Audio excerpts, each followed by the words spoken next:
están dispuestos el próximo panel. Vamos a entrar de lleno a la innovación en la construcción y para eso vamos a conocer dos casos emblemáticos. Uno de ellos, Sistemas Riachuelo, que va a ser contado por Marcela Claudia Álvarez, directora de Sistemas Riachuelo AISA. Y el segundo caso, Gasoducto GPNK, representado por Alejo Calcaño, director de proyectos de Pipelines de Techint Ingeniería y Construcción, y por Carlos Coleto, gerente de Unidad de Negocios Gas y Petróleo de SACDE. Este panel va a ser presentado por Juan Manuel Tauceda, protesorero de la Cámara Argentina de la Construcción. Le damos la bienvenida, los recibimos con este aplauso. Y va a quedar Juan Manuel Tauceda entonces para las presentaciones. Bienvenidos. Okay. Bueno, buenos días a todos. Muchas gracias a la organización del evento por invitarme a participar de este panel y ser el presentador de los invitados. Muchas gracias a los invitados que van a compartir con nosotros sus experiencias. Como bien dijo la presentadora, me toca presentarles o anunciar este panel de innovación en la construcción, obras que no se ven. La dinámica, le vamos a dar primero la palabra a Marcela, directora de AISA y de este proyecto de Sistema de Riachuelo, y después Carlos y Alejo nos van a hablar del GNK. Así que no voy a ser innovador yo, y simplemente para poner en contexto leo alguna definición de innovación que dice es la aplicación de nuevas ideas, conceptos, productos, servicios y prácticas con la intención de ser útiles para el incremento de la productividad y la competitividad. Un elemento esencial de la innovación es su aplicación exitosa de forma comercial. Así que hecha la presentación, Marcela. Muy bien, muy buenos días. Un honor para mí en representación de AISA poder en esta convención presentarles nuestras obras del Sistema Riachuelo, la obra más importante del saneamiento en la historia de nuestro país, porque es la primera vez que de manera conjunta y simultánea se desarrolla un nuevo sistema completo cloacal. Solo para hacer una introducción, mencionarles que el área de concesión de AISA, que brinda los servicios de agua potable y desagües cloacales, abarca la Ciudad Autónoma de Buenos Aires y 26 partidos del conurbano bonaerense. 3 cuerpos principales receptores atraviesan el área de concesión, pero en particular me quiero centrar en la cuenca del Matanza-Riachuelo porque es la que está directamente relacionada con nuestro proyecto. Esta cuenca, donde vive el 10% de la población de toda la República Argentina, está altamente contaminada por la acción del hombre desde hace años y fue objeto incluso de una causa judicial conocida como Causa Mendoza, que en el año 2018 tuvo una sentencia de la Suprema Corte de Justicia, un caso de fallo histórico, condenando al Estado Nacional, a la provincia de Buenos Aires, a los municipios que conforman la cuenca y también a empresas contaminantes. Concomitantemente con la causa nace ACUMAR como autoridad de cuenca y la Suprema Corte de Justicia le impone a la ACUMAR llevar adelante un plan integral de saneamiento ambiental, siendo también una causal de contaminación la falta de servicios regularizados de agua potable y desagües cloacales. AISA interviene en uno de los capítulos de este plan integral y en esta connotación el Sistema Riachuelo tiene una connotación muy importante, no solo por la entidad de las obras, sino por los objetivos que perseguimos. Y ahí pueden ver cómo se ubica geográficamente la obra del Sistema Riachuelo en el área de concesión y en la cuenca en particular. Pero para explicar qué es el Sistema Riachuelo, necesito apoyarme un minuto en un esquema. Imaginen por un momento que lo que está gris claro es el área de la concesión, para mencionar que si bien AISA tiene 20 plantas depuradoras con tratamiento primario y secundario para atender localmente y descentralizadamente las cuencas, mayoritariamente gran parte del área de la concesión se apoya para el transporte de los efluentes cloacales en los que se conocen como nuestras cloacas máximas. Primera, segunda y tercera, que atraviesan el riachuelo, llegan a una gran estación de bombeo y terminan en la planta de Berazategui para su tratamiento y disposición. Esas cloacas máximas, solo con mencionarles que la primera tiene más de 120 años y la tercera, que fue la última construida, ya más de 75. Es muy claro comprender que frente al crecimiento demográfico y al tener cada vez más área de concesión, esas cloacas máximas desde hace décadas funcionan por encima de su capacidad de carga, están sobreexigidas. Entonces era necesario resolver esta problemática con infraestructura básica. Entonces lo que se decidió es hacer un nuevo sistema completo, nuestro sistema Riachuelo, con un primer tramo de obra de transporte de efluentes cloacales del radio servido, que se inicia en el límite de la ciudad de Buenos Aires con el partido de La Matanza y que en ruta interceptará la tercera cloaca máxima, la segunda cloaca máxima, para que parte del caudal que hoy está yendo a Berazategui se derive al nuevo sistema. Esto automáticamente va a generar un alivio de estas cloacas aguas abajo y también una liberación de aguas arriba y una liberación de caudal aguas abajo. Pero también en este tramo se da el componente de nuestro proyecto que de manera más directa propicia el saneamiento del riachuelo como cuerpo receptor. Y es que las flechas que ustedes ven identificadas allí esquemáticamente en verde son los pluviales y arroyos de la ciudad de Buenos Aires que vuelcan al riachuelo. Estos pluviales, que solo deberían llevar agua de lluvia, por situaciones anómalas por conexionados clandestinos, llevan efluente cloacal que de manera cruda y directa contamina el riachuelo como cuerpo receptor. Es entonces que como parte del proyecto lo que hacemos es interceptar todos estos pluviales, llevarnos de allí el caudal en tiempo seco, este eufemismo para mencionar el efluente cloacal clandestino, y responsablemente llevarlo a tratamiento. La continuidad del tramo de transporte se llama desvío colector bajo Costanera, cambia su denominación simplemente porque allí enlazaremos todo el colector costanero ribereño que viene desde Tigre, bien al norte, y está llevando los efluentes hasta bien al sur, hasta Berazategui, así que ese colector lo interceptamos completo y forma parte de los caudales de nuestro sistema.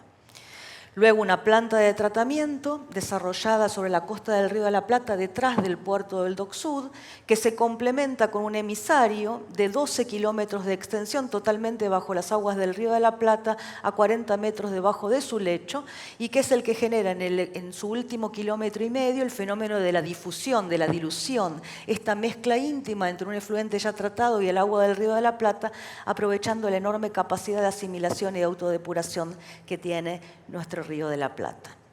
El caudal pico máximo para el cual está previsto el sistema Riachuelo, 27 metros cúbicos por segundo. Para hacer una analogía muy fácil, este caudal es equivalente a llenar por día 7 estadios de fútbol. Esto es lo que estamos hablando cuando hablamos del sistema Riachuelo, y eso es lo que nos permite asegurar que el beneficio directo es a más de 4.300.000 habitantes de la ciudad de Buenos Aires y de 11 partidos del conurbano bonaerense que se van a ver beneficiados porque estamos mejorando condiciones ambientales de la cuenca Matanza-Riachuelo y además porque después de décadas estamos reforzando nuestra red troncal de transporte de efluentes cloacales y consecuentemente tendremos una mejor calidad y capacidad de prestación del servicio. Como un beneficio posterior a la implementación y puesta en servicio del sistema Riachuelo, esta liberación de caudal que dejará de ir a Berazategui va a permitir hacer expansión a más de 1,5 millones de habitantes. Eso como una consecuencia futura, pero lo que resolvemos con el problema del sistema Riachuelo es una falta de crecimiento de este sistema de transporte troncal después de décadas. Para que el sistema se desarrolle de manera conjunta y simultánea, se ha dividido en 3 contratos, que los llamamos lotes. El lote 1 abarca las obras de transporte, el lote 2 las obras de tratamiento y el lote 3 las de disposición. Voy a hacer un breve recorrido de estas obras para que ustedes se ilustren exactamente con el alcance del proyecto. Entonces, el lote 1, aquí van a ver los datos duros del proyecto. Es una obra que está finalizada actualmente, desarrollada por el consorcio CMI a cargo de la empresa Gela, con financiamiento del Banco Mundial. Pero prefiero explicarlo en una planimetría para que ustedes puedan ver entonces lo que se explicaba anteriormente. El colector troncal tiene unos 16 kilómetros de extensión, desde General Paz y Fernández de la Cruz hasta el Dock Sud, desarrollado en distintas metodologías constructivas de túneles. Es básicamente una obra de túneles, desde un diámetro de 800 milímetros a 4,5 metros, creciente en función de que vamos a ir incorporando más caudal, y las que se han iluminado perpendicularmente al colector troncal, las obras complementarias con el objetivo de interceptar nuestras cloacas máximas e interceptar los pluviales. Esos son otros 14 kilómetros de túneles, así que solo cuando hablamos del lote 1 estamos haciendo mención a 30 kilómetros de túneles y más, que han sido desarrollados de la siguiente manera. El primer tramo, colector margen izquierda tramo 1, fue el primero completado. En junio del 2018 se montó la tunelera Elisa, que fue la encargada de recorrer 9,5 kilómetros de construcción de un túnel de 3,20 metros. Y en junio del 2019 se montó la tunelera Valentina en el Dock Sud para desarrollar 5,2 kilómetros de un túnel de 4,5 metros de diámetro interno y llegar al punto de encuentro con el otro túnel ya construido. Como ustedes pueden ver, la finalización de los túneles fue en el año 2020. Para nosotros el año de pandemia ha sido un año de muchísima producción. Hemos trabajado sin parar un minuto y hemos conseguido grandes avances, con lo cual quiero resaltar la cantidad de trabajadores que le han puesto realmente el cuerpo para que esto pueda ser una realidad. Las obras complementarias también tienen todo su sentido completo en metodología del túnel con el pipe jacking. Y sí, después lo que hemos desarrollado son las intercepciones de la tercera cloaca máxima, de la segunda cloaca máxima y del colector costanero. Allí pueden ver también las fechas de finalización.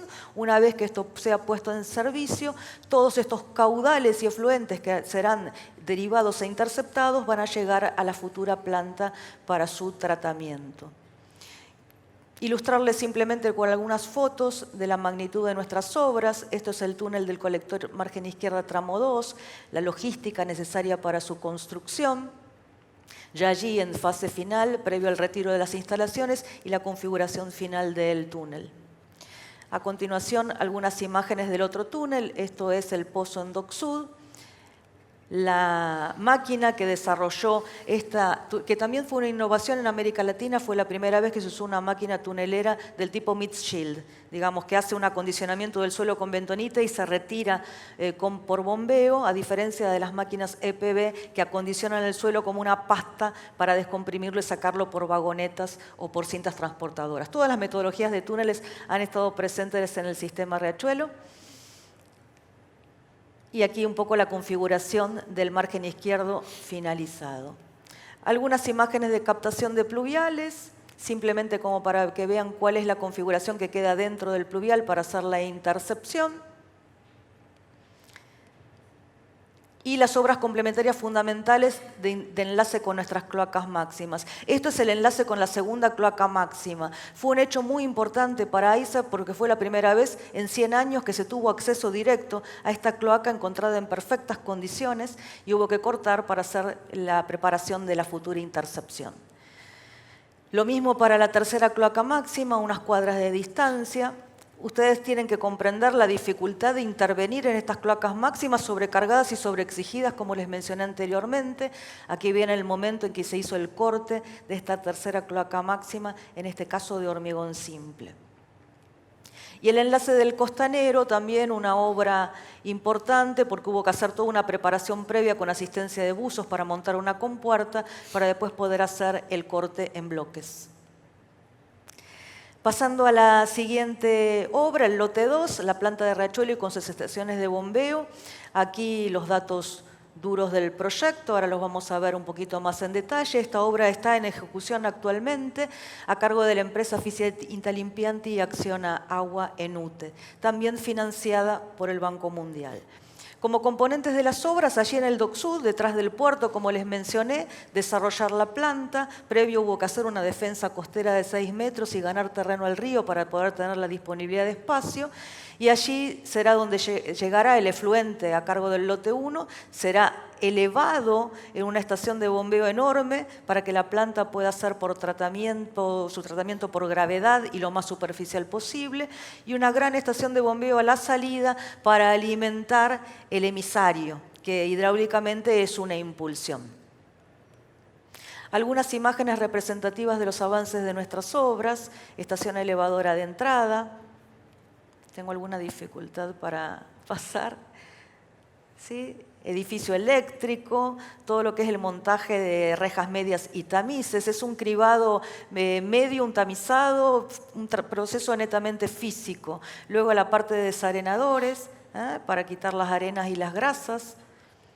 El proceso de avance, algunos edificios auxiliares, edificios eléctricos, el edificio administrativo y de taller. Y finalmente la estación de bombeo de salida, en su fase de construcción, 8 electrobombas en cada una de las estaciones, todas montadas ya a la fecha, las 16 bombas se encuentran montadas, y un poco una vista general de los avances de nuestras obras para representar entonces cómo va a llegar el efluente del lote 1, cómo se va a desarrollar el proceso de tratamiento en el lote 2 y la salida del emisario a cargo del lote 3, que es lo que brevemente voy a mencionar a continuación. El emisario del Riachuelo tuvo también a su cargo este contrato, no solo el emisario, sino estos rellenos y constitución de la defensa costera, algunas obras viales y el enlace hidráulico, una obra también finalizada a cargo del grupo WeBuild y Chediac en UTE con financiamiento del Banco Mundial.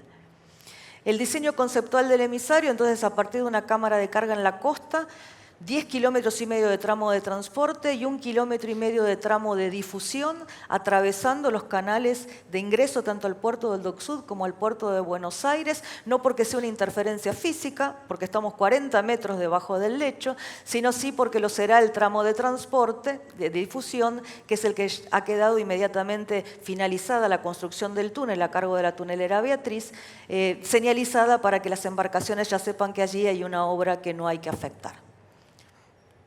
La variante constructiva del proyecto, esta es el proyecto básico, se eliminaron todas las obras que se hacían en el río, y la variante constructiva, la innovación, por eso quiero un poco hacer el punto aquí, desarrollada por la empresa contratista, ha sido la construcción de un único túnel, tramo transporte y tramo difusión, y luego la hinca de los difusores desde dentro del propio túnel, atravesando todo el subsuelo del Río de la Plata y aflorando sobre su lecho para después completar con la colocación de las rosetas que permiten hacer la difusión. Algunas imágenes muy rápidamente de los avances de nuestras obras.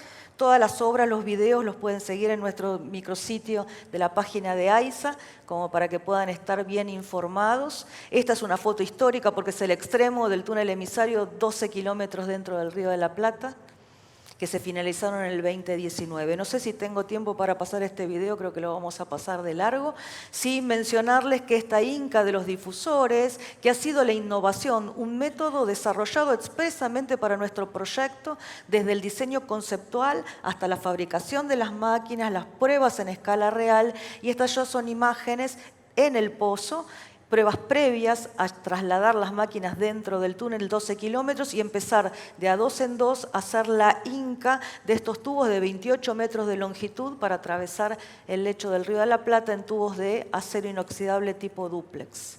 ¿Sí? Allí pueden ver las imágenes de esta hinca, que después terminó con unas tapas provisorias dentro del túnel para completar, sí, desde el río, desde la superficie, lo vamos a ver, la colocación de las rosetas. Esto quiero hacer una mención muy especial respecto a la innovación. Innovación absoluta, totalmente aplicada para nuestro proyecto y que permitió que las obras previstas conceptualmente en el proyecto licitatorio, que hubieran demandado un año y medio, han conseguido con esta metodología que solo sean instalados 34 difusores de 28 metros de columna bajo el Río de la Plata en solo 56 días.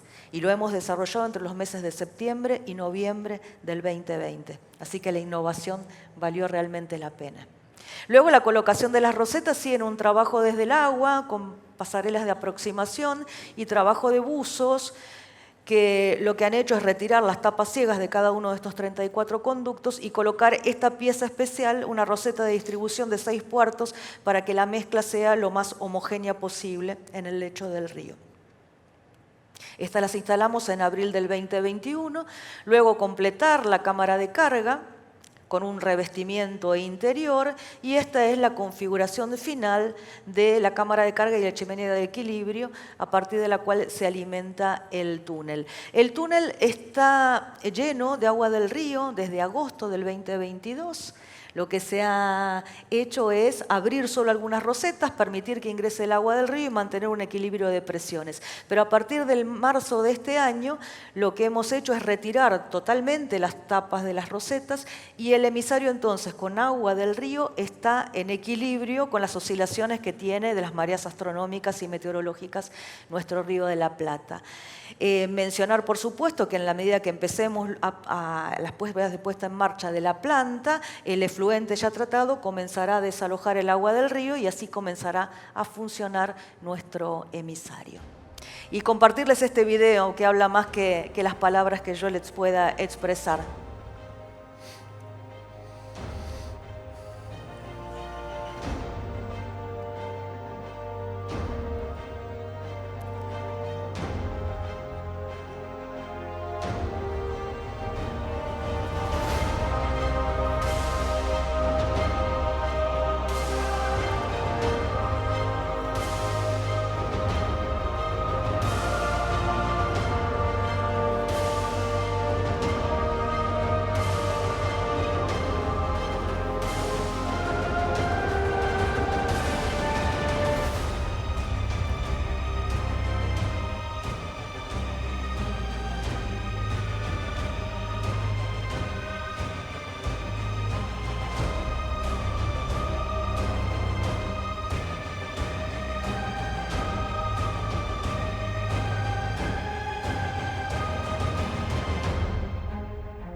Impresionante, muy bueno, ¿eh?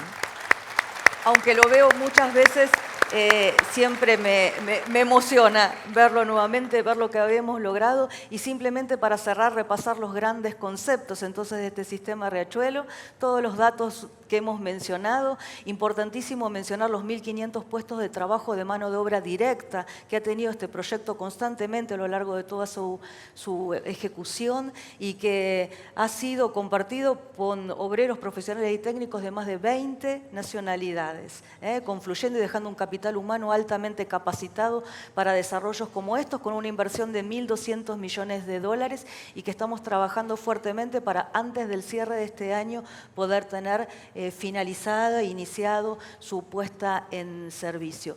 Cuando yo me hice cargo de este contrato, que fue, ni bien se firmaron los contratos, solamente tenía sobre mi escritorio los contratos, los pliegos, unos papeles, y empecé a soñar desde aquel momento en que esto iba a ser una realidad. Pero un sueño que sabía que tenía que estar acompañado de mucho esfuerzo, de mucho trabajo, de mucha dedicación, de mucho equipo, consolidando no solamente con las áreas internas de AISA, sino con las supervisiones, con las contratistas, un verdadero equipo que respetara claramente sus roles, pero que tuviera un solo objetivo en común, que es la concreción de esto.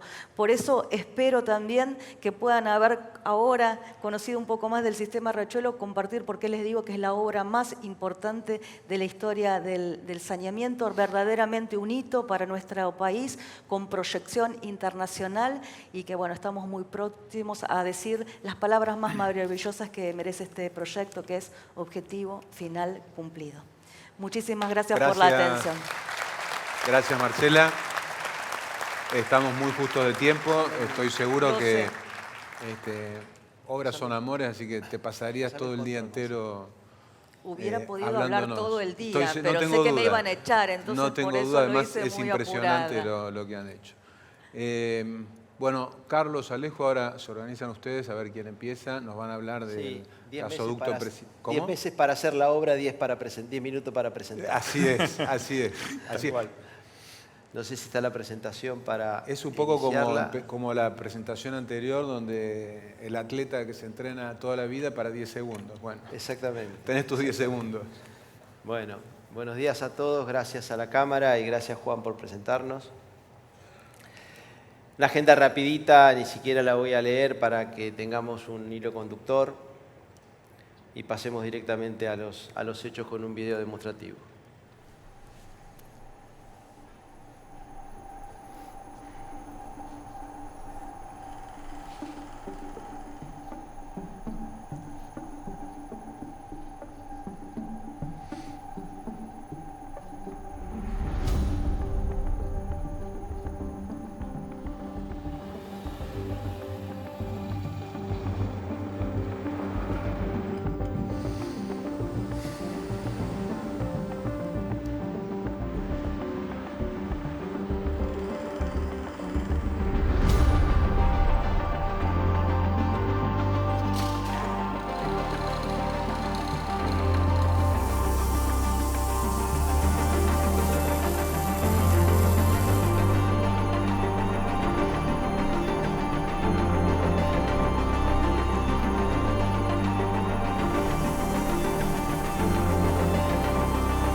Bueno, ¿de qué se trata el proyecto? Muchos de ustedes lo conocen. Tenemos diferentes tramos de lo que es la etapa 1 del gasoducto Néstor Kirchner, dividido en distintos renglones de acuerdo a la organización del contrato de ENARSA, renglón 1 y 2 a cargo de la UTE Techin-Sagde, el renglón 3 a cargo de BTU, el renglón 4 a cargo nuevamente de la UTE Techin-Sagde, donde nos está acompañando Víctor Contreras y Contreras Hermanos en el tramo de Mercedes a Cardales. Las cantidades, un poco las hablaba el video, las tienen ahí en la presentación, no voy a demorar tiempo con esto. Sí, un poco en a qué nos enfrentamos, como un primer mapa de lo que Alejo va a contar en un rato, es a un gasoducto de gran diámetro de 446 kilómetros en la Pampa Argentina, donde la realidad es que hay muy poco de dónde amarrarse para tener la logística para semejante trabajo. Donde el trabajo, en definitiva, lo vamos a ver más tarde, puede ser algo más de lo que venimos haciendo, con algunos cambios e innovaciones que les vamos a presentar, pero lo más difícil es hacer que el trabajo se pueda hacer en el medio de la Pampa Argentina, donde hay muy poca logística y donde hubo que armar distintos obradores, como pueden ver ahí, y montar 4 campamentos para más de 700 personas de capacidad cada uno. Si seguimos con los números grandes, rápidos, pueden leerlos, pero lo más impactante son las más de 4.000 personas trabajando en el proyecto y los más de 2.000 equipos que llevamos a trabajar para que esto sea una realidad, independientemente del resto de los números que también son muy importantes y salen de cualquier escala de los últimos proyectos que hemos hecho en las últimas décadas en la Argentina. Bueno, acá retomando después de la explicación de Carlos del alcance del proyecto, vamos a focalizarnos un poco en cuáles son los desafíos que enfrentamos a la hora de planificar y arrancar el proyecto. Viendo desde el contexto mundial hacia el proyecto en sí mismo, partimos de un contexto mundial que estaba impactado por una crisis en la cadena de suministros que arrancó con la pandemia y que después se profundizó con la guerra entre Rusia y Ucrania. Esto obviamente en el contexto de materiales que teníamos que conseguir y equipos que teníamos que lograr que lleguen a Argentina para el proyecto. El contexto macroeconómico argentino no es novedad para nadie, teníamos un marco regulatorio dinámico, para ponerlo de una frase que sea amena, digamos, la volatilidad económica, el riesgo crediticio en la cadena de valor que estaba dañado, fluctuaciones monetarias y la inflación que todos conocemos. Este contexto también era un desafío a sortear. El mercado con alta demanda, el país estaba en un boom está en un boom de proyectos de oil and gas con el desarrollo de Vaca Muerta y demás, lo que nos generó que todos los proveedores que tenemos acá en Argentina están al límite de su capacidad operativa, estaban muy demandados, lo cual hacía difícil poder comprometer los plazos requeridos con el proyecto. Poca disponibilidad de recursos humanos, esto por dos cosas, por lo que dije primero, porque hay una alta demanda de recursos técnicos para proyectos de oil and gas o proyectos industriales, y además por la magnitud del proyecto. Hace tiempo que en Argentina no se hacía un proyecto de este tamaño, con lo cual la demanda de recursos que este generaba era muy alta y no había disponibles. Obviamente, asociado a esto también la escasez de equipos o la falta de equipos disponibles en el mercado y obviamente la necesidad o la prioridad de fomentar el compre argentino en el contexto de un proyecto que es emblemático para el país. Otro desafío era poder manejar la longitud del proyecto. Como dijimos y como presentó Carlos, el proyecto pasa por 4 provincias, arranca en Neuquén, pasa un tramito por Río Negro, cruza el río Colorado, se mete en La Pampa y termina en Buenos Aires.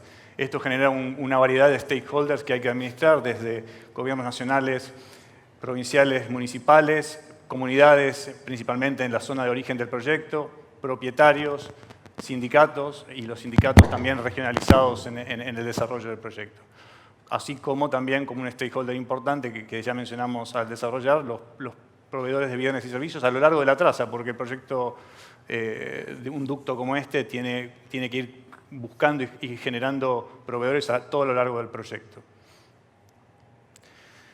¿Cómo lo hicimos posible? Creo que acá vale un poco el lema de esta convención, el presentes en equipo, ¿no? Ahí se partió de un trabajo en equipo junto con el cliente, junto con los gobiernos, junto con todos los actores que participaron. A eso sumamos un poco de un gran compromiso empresario de las 2 empresas que estuvimos liderando el proyecto y todo esto creo que yo amalgamado por una motivación o un objetivo país que era el proyecto, que es el lograr algo que es de alto beneficio para el país, tanto en lo que es económico como en lo que es para la sociedad. Eso yo creo que fue lo principal y uno de los principales motivadores para lograr hacer esto en la velocidad que se requiere.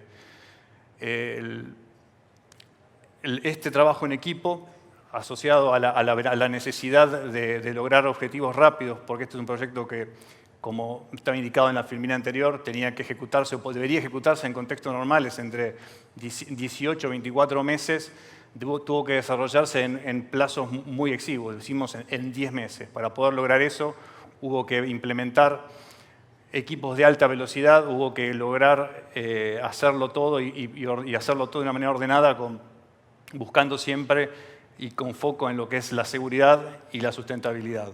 Para poder hacer eso en el contexto del trabajo en equipo que estábamos mencionando, logramos hacerlo implementando centros de capacitación donde se capacitó a gente que no había disponible en el mercado, hicimos escuelas de saibonistas, que son equipos especializados para el desarrollo de pipeline, se tuvo que reclutar gente del exterior especializada que nosotros habitualmente utilizamos en proyectos fuera de Argentina para poder potenciar y para poder sustentar también este proyecto. Se movilizaron equipos desde el exterior para poder complementar la demanda del proyecto ya agotando los recursos propios de Argentina y se invirtió en capacitación del personal en más de 50.000 horas en el proyecto para generar generar especializaciones y poder complementar lo que se requiere para el desarrollo del proyecto. Y esto después también se apoyó en una segunda pata que tenemos para poder lograr el objetivo, que fue el aplicar la innovación, que es algo que va a explicar Carlos ahora en lo que sigue. Nos enfrentábamos a algo totalmente distinto a lo que este país estaba acostumbrado después de muchos años de falta de obras de esta magnitud. Y para que algo distinto se lleve a cabo y se cumpla, teníamos que hacer algo distinto. Cambiando lo que tenemos, trayendo equipos nuevos, innovando, que es un poco también el eje de esta conversación.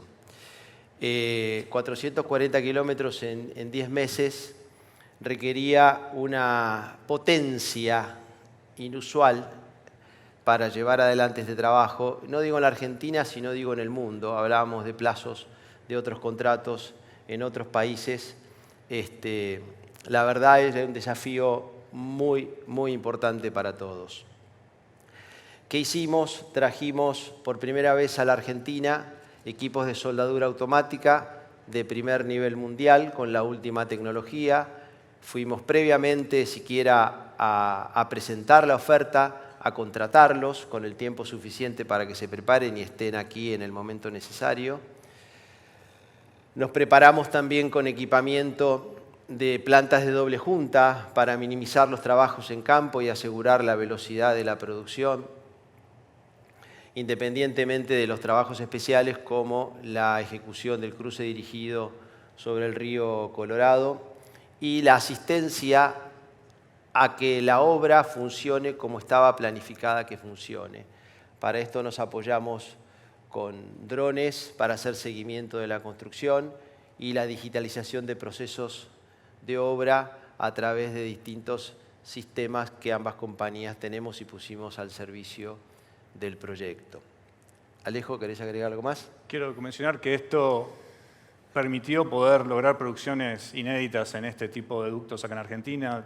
Tuvimos producciones diarias de soldadura de 3,5 kilómetros por día, con picos de hasta 5 kilómetros.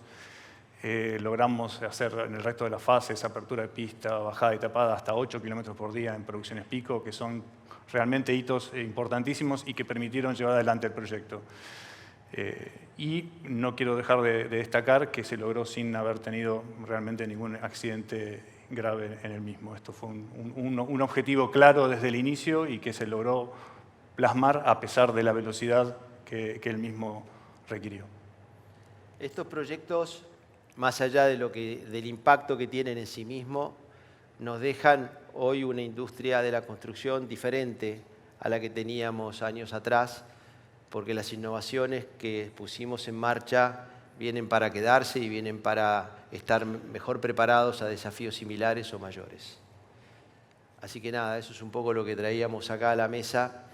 Y como punto más importante que yo resalto de lo dicho es, ante algo distinto tenemos que ser algo distinto, si no, no lo vamos a lograr.